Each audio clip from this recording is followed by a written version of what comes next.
pregnancy test positive but something feels wrong, then it could be an ectopic pregnancy and it's an emergency.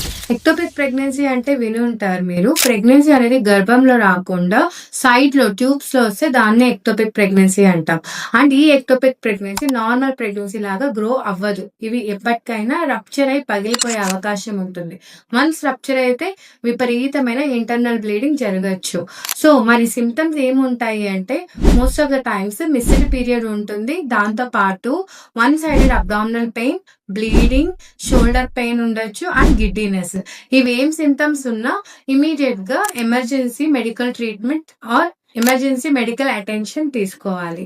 ఎంత తొందరగా కనుక్కుంటే అంత treatment easy అవుతుంది and future ఫర్టిలిటీని preserve చేసే అవకాశం ఉంటుంది. లేట్ చేస్తే we have to sacrifice the tube. So ఒకవేళ ఎక్టోపిక్ ప్రెగ్నెన్సీ అయితే don't waste the time and immediately seek the medical attention.